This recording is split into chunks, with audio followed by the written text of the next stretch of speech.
My name's Philip, by the way, and I'm the pastor that was the pastor at GCC until tomorrow. So, but we're going to be talking about our baggage, and that's an awkward conversation because we all have it, like Brent so eloquently put last week, what airplanes and people have in common?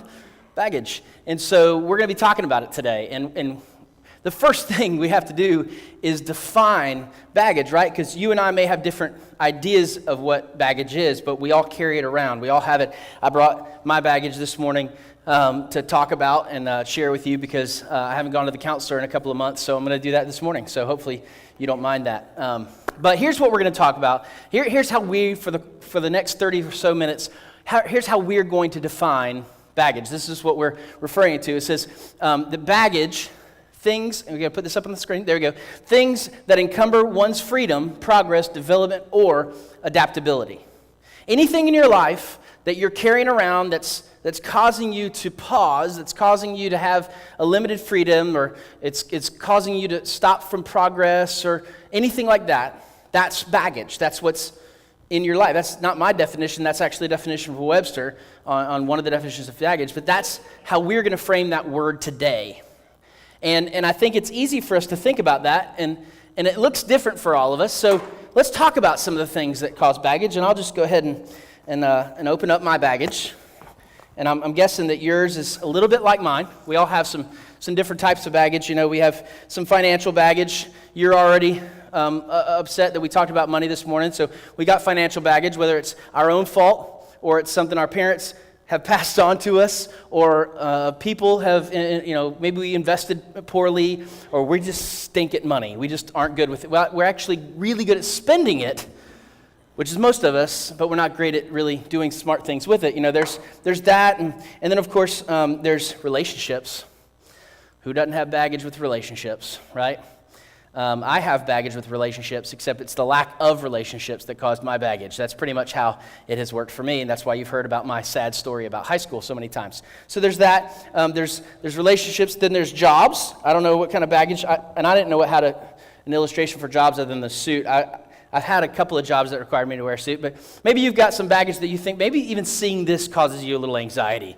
Like you used to have that job where you wore the suit every day, or somebody fired you, or several people fired you, or several churches fired you. I don't know what your thing is, but some of us have some baggage when it comes to former jobs and that kind of thing. I don't know, maybe you've got some baggage when it comes to school, you know, and so whether it's the school you went to, or the school you're at, or the fact that you never finished, or that you want to go back, or something happened to you back in school, maybe you got some baggage with school, or that kind of thing, or maybe you, like Uncle Rico from Napoleon Dynamite, you're just thinking, man, I could have thrown this football over the mountains, and you got some baggage that comes from your athletic prowess, or the lack of, or that coach who would never put you in the game because his son was the QB and he didn't deserve it, and even though you were good, or you had that parent. We won't get into that baggage, but you've got some baggage when it comes to that kind of stuff, right?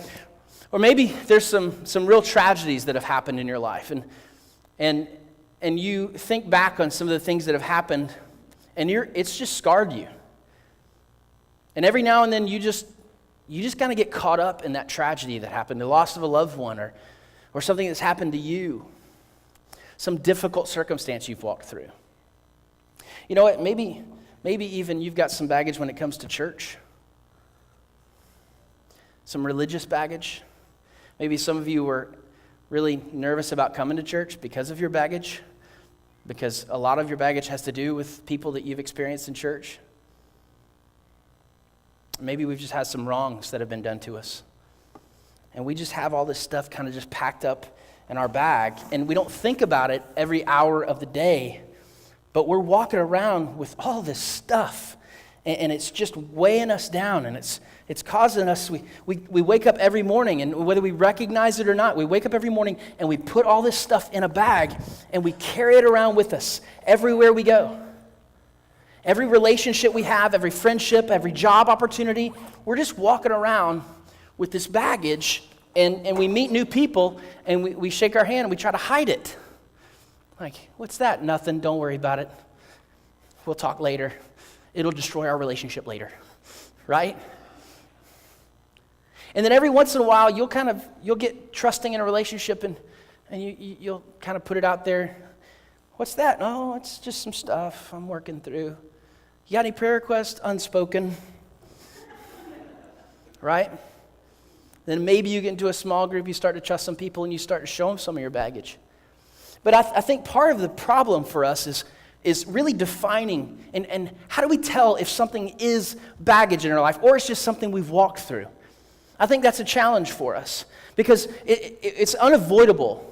We're all going to have some difficult circumstances. We're all going to have relationships or jobs or churches or people or athletics or school or whatever that might be. We're all going to have these difficult circumstances that rub us the wrong way, that cause us a little pain or some emotional turmoil, and we can't avoid that.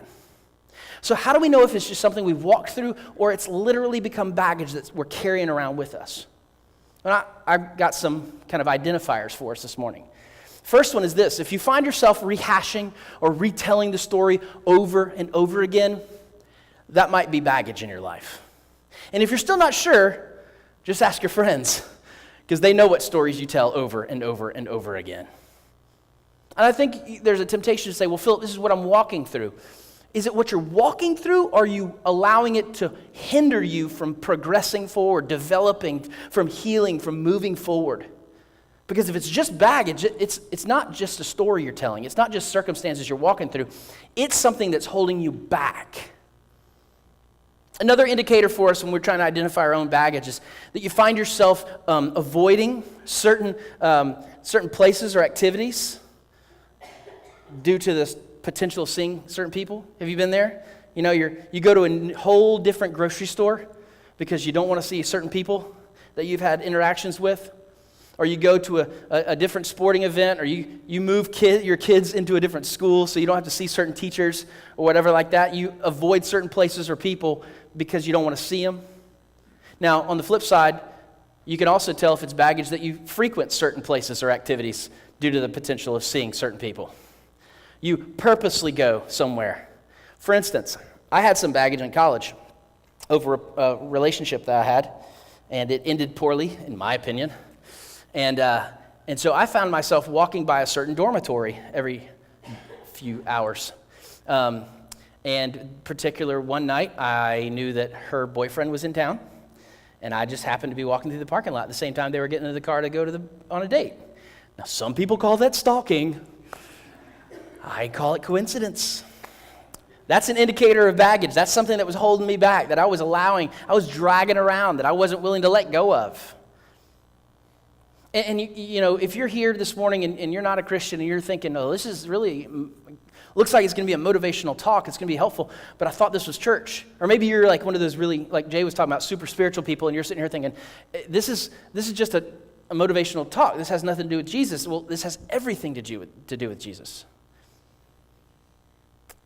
Because we know that in John 10:10, that Jesus said, I came that they may have life and have it abundantly.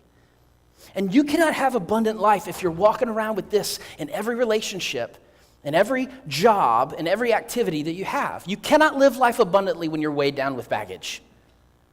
And Jesus did not design you to live life that way. He doesn't want that for your life. He wants you to have life and life abundantly. Now, does that mean that that's like a promise from Scripture that you're going to have everything you ever wanted, that you're going to be married and have a nice house and a nice car and well-behaved kids and all that kind of mumbo-jumbo? No, it's not a guarantee. And the word abundantly for the American kind of has this positive connotation, but it doesn't necessarily mean positive. Life abundantly means life to the full or overflowing. And let me tell you, I'm a dad of 4 kids and a husband of 18 and a half years. And I have a sister, and I have parents, and I have grandparents, and I have aunts and uncles, and I have friends, and I have former coworkers, and I've got current coworkers. And a lot of it is very, very positive and joyful, but some of it is just overflowing. And I don't have room to focus on this stuff in my life. I don't have time to have to unpack this with every friendship I try to make. Like, hey, I know we just met, but I'd really like for this to develop into a real strong relationship, so let's go through some of my stuff together. Gone. No friends. That's what happens. Some of you experience that. That's not living life abundantly. That's living life very hemmed in, very limited. And some of you have resigned to the fact that that's just how life is. That this is your baggage, this is who you are, and that's all it will ever be. You've almost all but given up on successful relationships, positive work environments, happiness in a home. You've started to believe that this is life. And the reality is that you're just living in your past. The great theologian Pumbaa said in The Lion King, "They got to put you behind in the past." The reason that sticks out in our mind is because it's true. You do. You've got to put your past behind you. It's an unknown quote here, but I read this somewhere online. It said that if you never bury your past, it will never let you live. Some of you, that's you. That's where you're at. Maybe you've got an ex-wife or an ex-husband or ex-boyfriend or girlfriend or an ex-boss, and you've hidden them on Facebook, but you haven't completely unfriended them, or maybe you keep deleting their friend requests and you just don't know how to handle that, and which is, I would say, just get rid of Facebook. That's an answer to that question. But we're letting our past just destroy our current life. And that is not how Jesus designed us to live. And so we've got to talk about how to unpack this stuff. How do we unpack the baggage and get to a safe place? Because that's the first step, right? Like if you think about travel, and some of you travel a lot for work or whatnot, and you think about where you unpack your bags. Like when you fly into an airport and you're standing there at the baggage terminal and you finally see your luggage, nobody gets it off the terminal and goes, "All right, I'm here, let's go," and start unpacking at the baggage terminal. Like that makes no sense, right? But how many of us do that emotionally with people? I mean, we're just meeting them, or it's not you, it's those other people, right? It's never you, it's never us, it's the other people in our lives. They just you meet them and they just start talking about stuff that you don't want anything to do with. They haven't chosen the right place or the safe place to unpack their baggage. And so really that's the first step, is figuring out, well, where can I do this safely? Because we have to do this. We have to go to a place and we have to unpack the baggage. We have to bury the past. And some of us, we've never said that out loud. And I'm afraid in church world, we don't say it enough, if at all, that you need to deal with this stuff. Even Jesus was buried before he rose again. And so where is a safe place to unpack our bags? Because when we start unpacking this stuff, whether you're in a safe place or not, it's going to get chaotic, it's going to get messy, it's going to get awkward, and it's going to be exhausting. If you've ever gone to a counselor on a regular basis, or maybe for the first time, which I would highly encourage you, if you can afford it, your insurance covers it, find a good Christian counselor you can go talk to. I fully endorse that. But the first time you talk to them, it's really awkward. And as you start going through some of the stuff that you've never talked about with anybody else or you've never really thought about, it's exhausting. And it almost uncorks something emotionally in you that you didn't even know was there. I don't know, there's some guys that are like, "Oh, not me, man. I don't care, man. People do their thing, I'm be me." Right? I know we're manly, we're macho, whatever. We got this, guys. I understand. You're very, very, very strong. But you're a human. And you're walking through stuff that's very human. And that doesn't change based on your gender or your sex or your upbringing. Things affect us, and we need to figure out how to deal with them. But when we start to deal with them, we think if we find a safe place, if we go to a small group and we establish a relationship with people, or maybe we come and talk with a pastor or something like that, then if we handle it that way, then it won't be so difficult. It's gonna be difficult. Unpacking our baggage emotionally, physically, mentally, whatever it might be. It is chaotic. It is awkward. It is messy. It is exhausting. And so that's the first couple of things we have to understand is we need a safe place, and we need to understand that it's going to take some toil on us. But the temporary difficulty, the temporary awkwardness, the temporary exhaustion that is involved when we unpack our baggage is much better than the long-term pain that we suffer carrying this stuff around.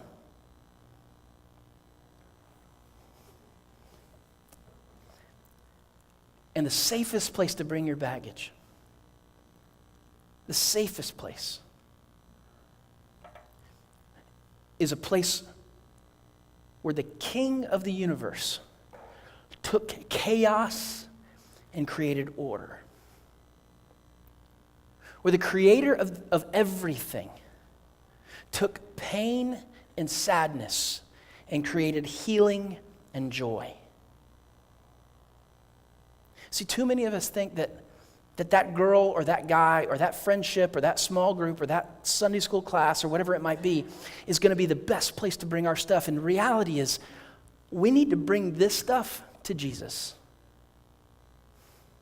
Because there isn't a single person in your life that is fully mature enough to deal with your junk. They're having a hard enough time dealing with theirs. And this isn't news. This isn't like, oh, wow, Philip, how did you come up with this? This is in the Bible. 1 Peter. If you have a Bible, I'd love for you to turn to 1 Peter. If you have it on your phone, I want you to highlight these verses. I want you to memorize these verses. We're going to be in 1 Peter chapter 5. Two very, very simple verses. It's a prescription, essentially, on how to deal with our baggage. In 1 Peter chapter 5, starting in verse 6, Peter tells us this. He says, "Humble yourselves, therefore, under the mighty hand of God, so that at the proper time he may exalt you." And I think that's a critical component right there. At the proper time. Because so many of us, like I said, we jump into that relationship and we're like, okay, I'm ready to trust you. I'm ready for you to help me, pastor. I'm ready for you to help me, friend, small group leader. I'm ready to do some business.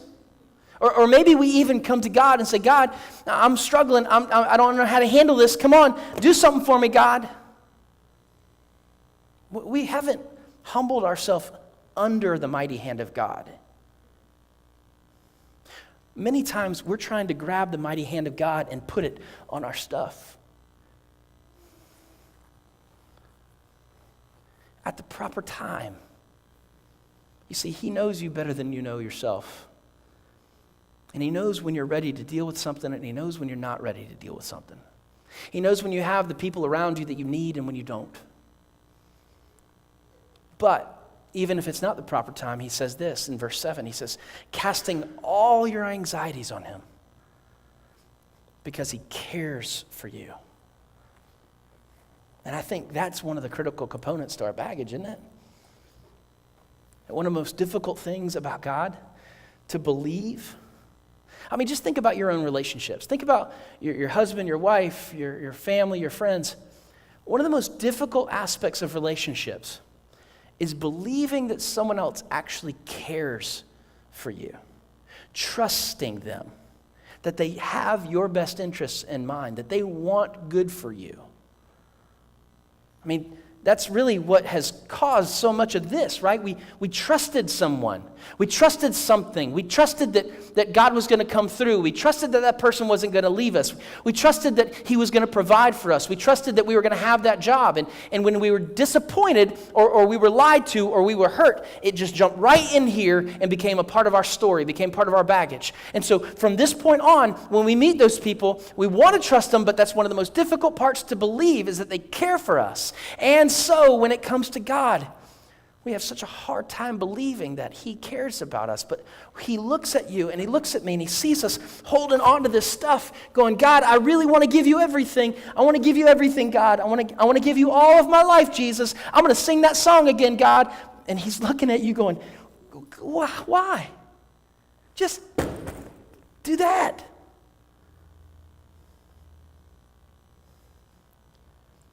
He's looking at you. And he sees you carrying this stuff around, and he's saying, listen, I know you're hurt. And I know that is heavy. But I want you to know something about me. I care about you. And that's different than just loving you, right? Because you love family members that you don't care about, don't you? I mean, it's almost Thanksgiving. You want to put your Christmas tree up yesterday. It's cool. We understand. You're going to be around some people that you love, but you don't care about them.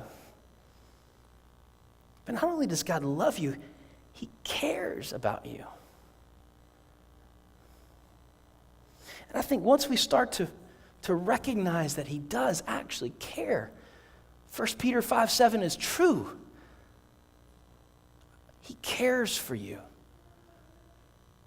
As trivial as your mom or your brother or your boss or your coworker may think that thing is that you have in the bags, he understands that it hurts you and he cares about it. He understands what you've walked through and he cares about it.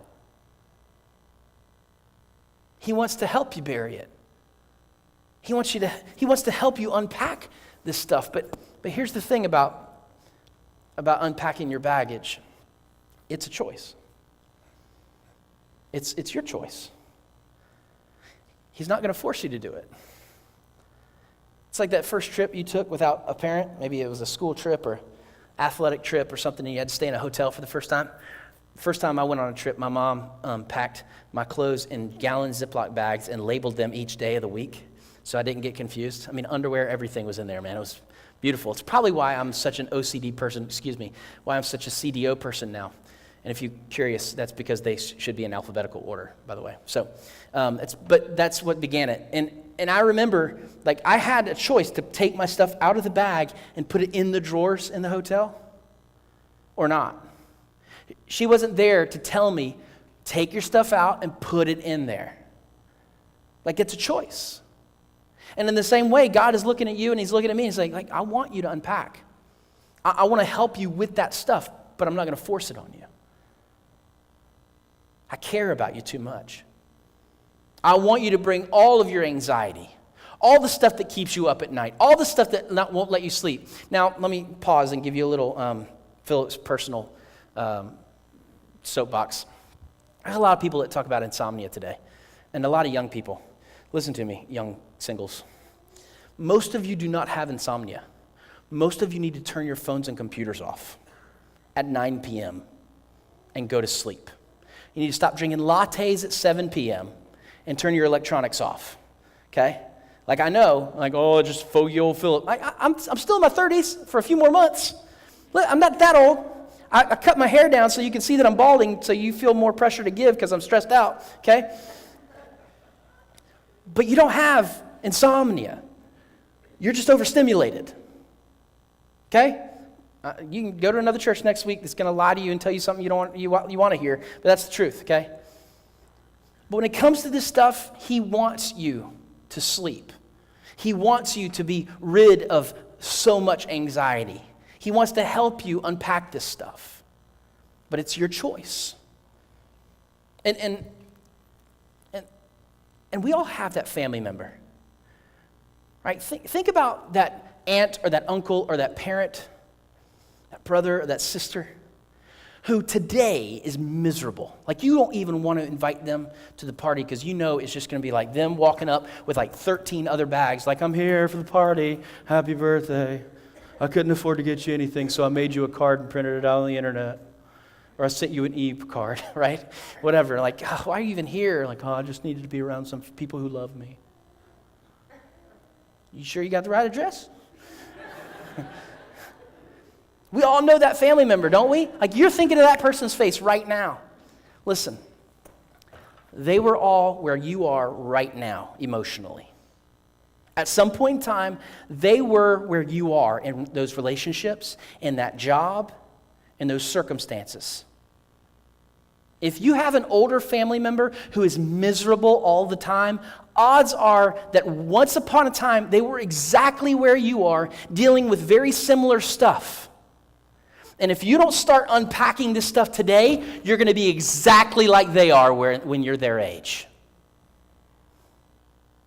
You don't like being around that mom, that dad, that aunt, that grandparent, that uncle, that whoever.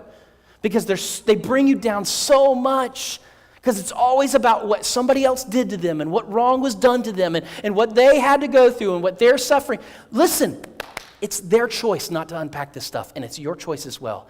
You need to decide right here, right today, that you need to start unpacking.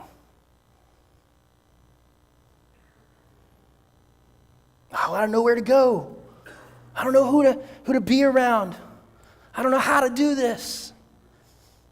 Do you have a safe relationship? Do you have a counselor? Do you have a small group? I've been in those small groups where all of a sudden this whole small group was derailed because somebody was dealing with something. You know what? Sometimes that needs to happen. We tell our small group leaders in student ministry all the time that if something happened in a kid's life and y'all have to go off script from the leader guide, then follow that, because that kid needs to deal with something. And I think at some point we all as adults woke up and realized, oh, we're just kids too. We're just older kids. And sometimes we just need to deal with something. And so God looks at you and he looks at me and he gives us a choice. And he says, I want you to start unpacking. I want you to start healing from these things that have hurt you so often. I want you to no longer avoid that grocery store. I want you to no longer avoid that activity. I want you to start healing. And not only that, God wants you to start living life. He wants that for you. He wants you to be able to walk away unencumbered, progressing, developing, living life the way you were meant to live. He wants you to get rid of the baggage. And listen, we want that too. You know, several months ago now, we were sitting around as a staff and we were talking about how our church is kind of more of a hospital. We've found that we're just kind of a place for people who have been beat up and burned by churches or relationships, and we're kind of more of a hospital than we are like this thriving, worshiping, whatever church is supposed to be. I don't know. Whatever our mindset of what church should be, and happiness and joy and health. Like we're a hospital. And so some of you need to deal with some stuff, even maybe this morning. You need to start unpacking this stuff. You need to start healing. You need to start living. And I can tell you that I have a hard time casting my anxiety on God because it's mine. And sometimes when the unknown on the other side of healing, that fear outweighs the hurt that I'm carrying around, because at least I know my hurt. But God wants you to start this stuff. He wants you to begin trusting again. He wants you to start living again. And so this morning, we want to give you an opportunity to do just that. We want to give you an opportunity to start unpacking. And for some of us, it's going to be very, very, very little. Like we'll take out a sock. And that's okay. But we didn't want to just talk to you about this and say, hey, cast all your anxieties on God and you're going to be great. We want to give you an opportunity to do something today. And so Brogan's going to come up here and he's going to sing a song over us. And a lot of times when we sing songs together, but this morning Brogan's going to sing this song over us.